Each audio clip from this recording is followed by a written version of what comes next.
เปิดคลิปเปิดภาพทางนี้เด้อมื้อนี้ปลาดุงเด้อเนาะมาวันเกิดน้องน้ำพิงพี่น้องเอ้ยเนาะเต้อกำลังเนาะกำลังซุ่มแซวกันพี่น้องเอ้ยเนาะมาพบมาพ้อกันตอนแรงๆพี่น้องเอ้ยเนาะสบายดีกันเบิดสุขคนเด้อเนาะ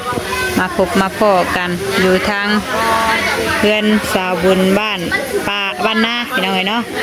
เป็นแม่ของน้องน้ำพิงเนาะก็ได้มี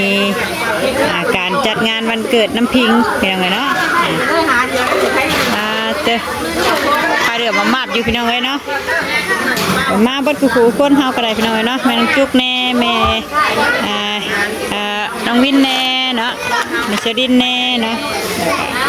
แม่น้องเตอร์แน่แล้วก็เฮาแน่พี่น้องเอ้ยเนาะโอ้ยใช่หรือเปล่าว้ายดิดยังอันนี้อาชีพมืดแน่พี่น้องเอ้ยเนาะอยู่ทางนอกพี่เฮาก็ได้เนาะกำลังพี่น้องเอ้ยเนาะ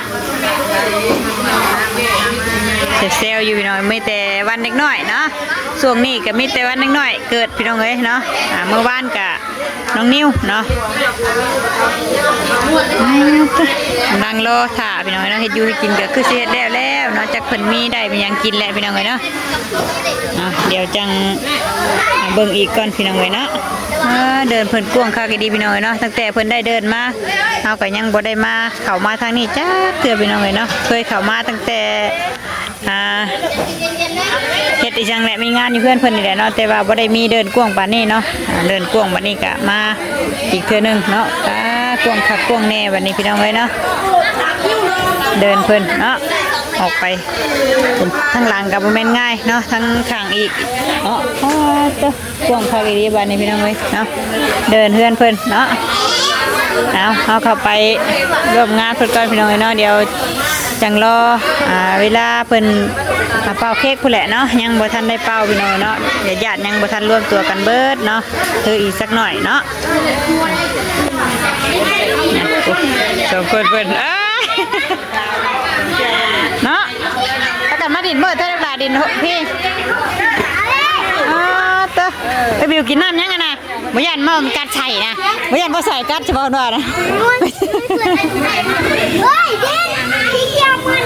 โอ้ยสุดเซ็กซี่ใช่ปะเนาะต่อกันเลยช่วงน้ำให้น้ำหน้านี่มีแต่เกิดตีบอกเนาะมีแต่เกิดตลอดเซลอยู่ปะลุงเลยเนาะกันเซลอยู่ตั้งนั้นเนาะนี่เขาเป็นเดือนแจ้งพี่น้องเลยเนาะเดือนแจ้งเนาะยันแต่ฝนตกกันแล้วพี่น้องเนาะอย่าพลาดตกก็แล้วกันเนาะให้เมื่อก่อนเนาะยันฝนตกพี่น้องเนาะทางเปื้อนเนาะถ้าฝนตกนี่ทางเปื้อนเมื่อวันเกิดว่าอาจารย์นั่นป้าก็พี่น้องเนาะลุยเวียนโคนเมื่อเนาะฝนตกแม่นง่ายเนาะเปื้อนเนาะมื้อนี้ก็ขอให้เมื่อก่อนก็แล้วกันเนาะพากันเล่นไปนี่หนูไปเดี๋ยวจังรอต่อคลิปอีกรอบนึงพี่น้องเนาะรอให้เพิ่นมันเค้กมาก่อนเนาะกำลังพี่น้องเนาะเดี๋ยวต่อเค้กเนาะต่อถ่ายอีกจ้าหน่อยเนาะเดี๋ยวจังต่อคลิปอีกรอบนึงพี่น้องเนาะ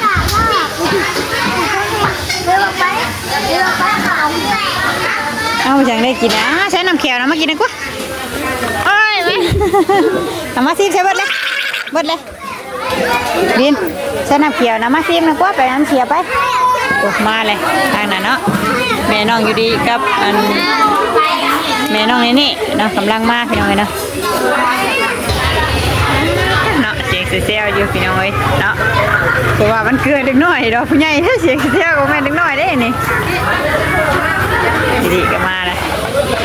โอ้สีเหมือนในพี่น้องเนาะโทรศัพท์ก็ไม่ค่อยดีปานใดเนาะของไผ่ก็กินแล้วเลยเอาละให้น้องยูดียังไม่ทันได้ให้น้องยูดีก่อน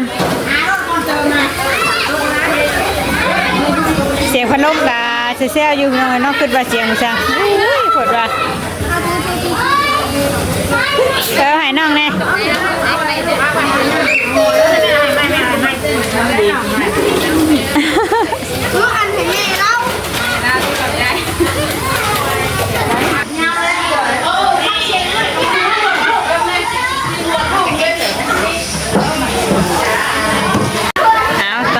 อีกบัดนี้พี่น้องเอ้ยเนาะได้เวลาเนาะไปเข้าไปทางในเพิ่นผู้ใดพี่น้องเอ้ยเนาะ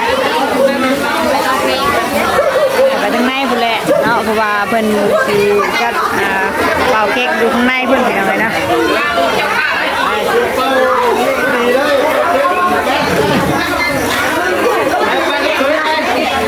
ต้องสิเซลอยู่เว้ยให้กูอึ้งให้กูเสียงอึ้งหัวเขาดึงหน่อยคุณเลยนะ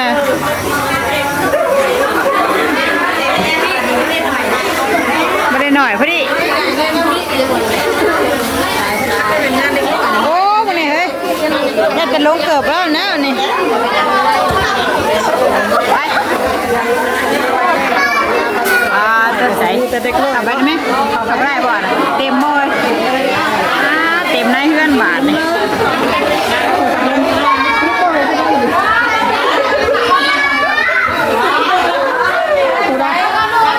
ขายเป็นเจ้าของมันเกิดได้บัตรนี้หมดอ่ะเขาได้บาทนะเขาไปเห็นเพื่อนนะเขาไปเห็นเขาไปทางไหน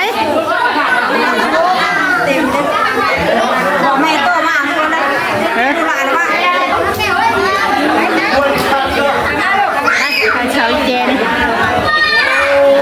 ตัวเสียงเซลอยู่ปลาลงเลยนะ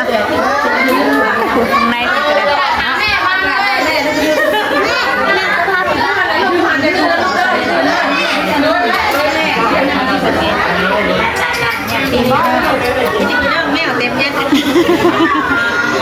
พี่น้องหลายวะ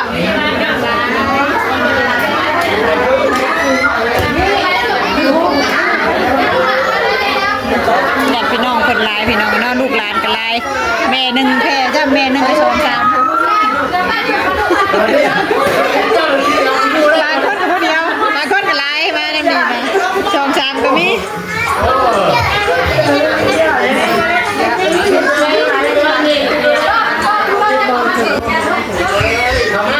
จักเพิ่นแน่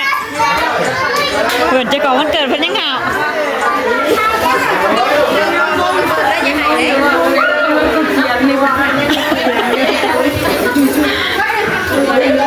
ไปเจอเด็กๆเสียมามันเด็กหน่อยดิ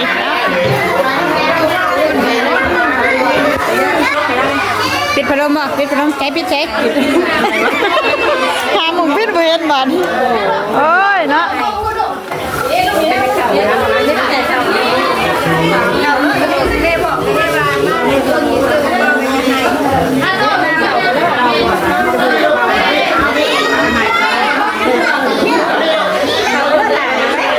เขาเมามีทางเก่าสิ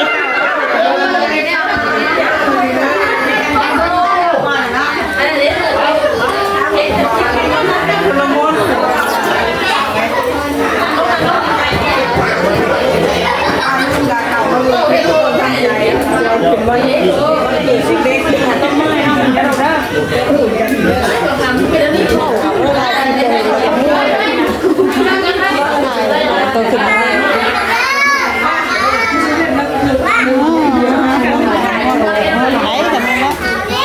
เสร็จหนามันแล้วมาเราออกงานตัวกลางป่ะเป็นผสมเลยเอาท่านคนบอกกันว่าอะไรวะเอาคือบอกนะกินนี่ฉันบอกสายปิดห้องนี่ไว้ไปนะหมดขนาดขอผ้ากันพอดีได้ผ้าเปิดก็ดองนี่ขอผ้ากันไอ้ท่าน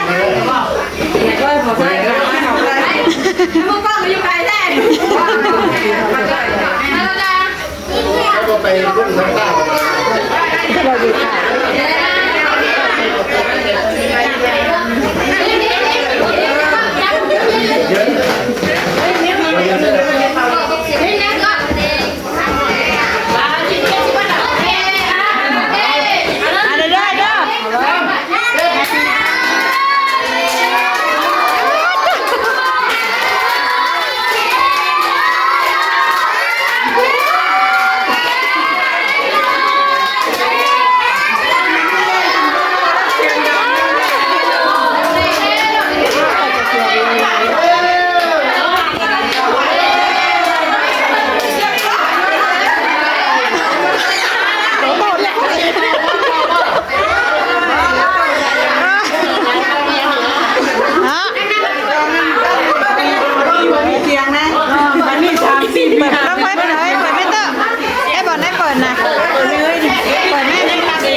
ผู้ที่ว่าเคยเป่าอันนี้เพิ่นอยากเป่าอ่ะ ลายสิ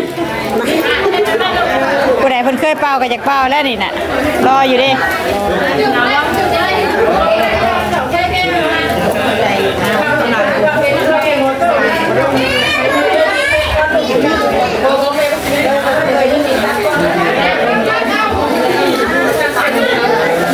ผูกแขนพี่น้องไงนะ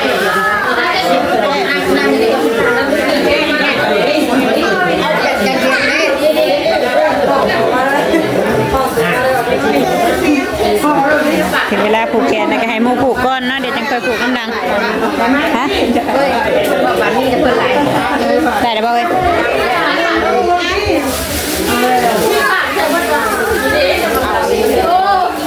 ห่อนแล้วอยู่ใน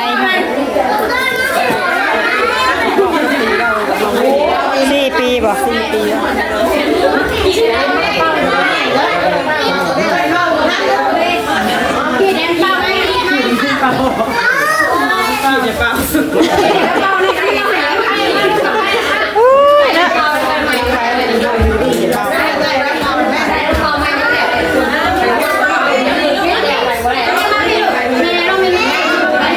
ไปยังไม่ได้เป่ากระเป๋าแล้วอ่ะ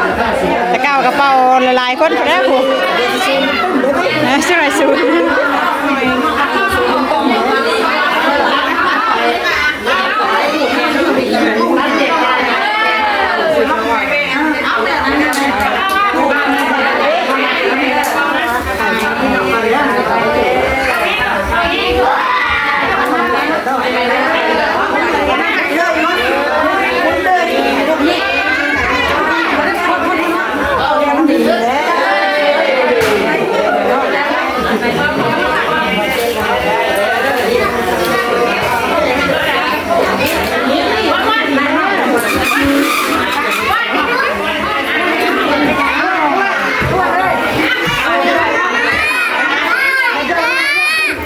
ห้องพ่อห้องแม่เฮ้ยแม่ลูกเต้าเราโกไปเฮ้ยผูกแล้วเดี๋ยวออกไปน้ำนอนเดี๋ยวจะขอผูกกัน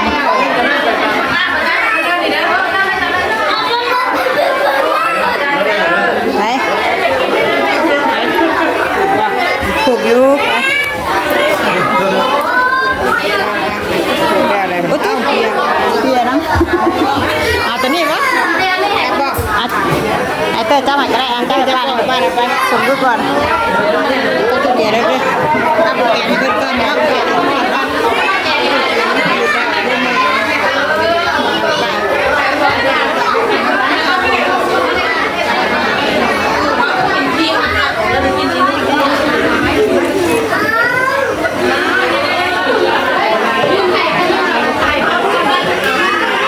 บ้านหลังเจ้านั้นบางกล้องเจ้า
นี่นะ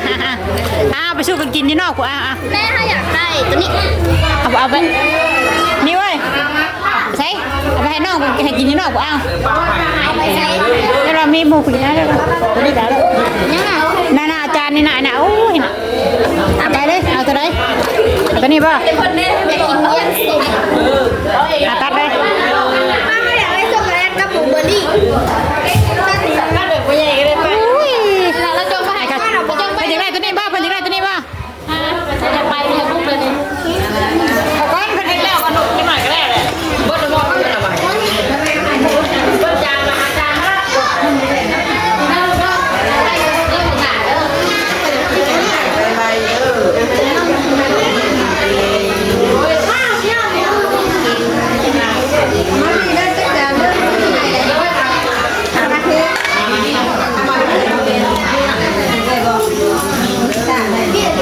เตอะ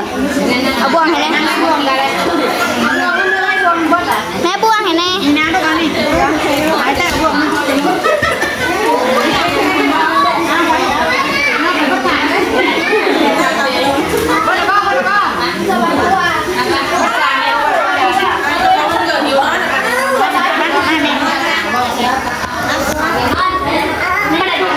ขาดยังไม่ได้เอาอยู่ไหนนะนี่ไปพอแล้วบัดนี้เนาะให้เพิ่นมาปาดเองเพิ่นเดี๋ยวเอาไปข้างนอกเลยนะหาถั่วเองได้ดิยังประกาศจนแล้วไปเลยเนาะปาดเค้กให้เพิ่นเด็กๆเพิ่นอยากกินเค้กเนาะก็เลยมาปาดเค้กให้เพิ่นเนาะยูริไปเดี๋ยวออกนอกป้าหอดไป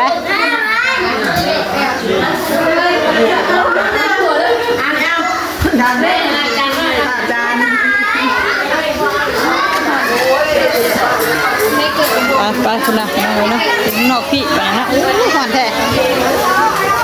หาเกือบเห็นเฮ้ย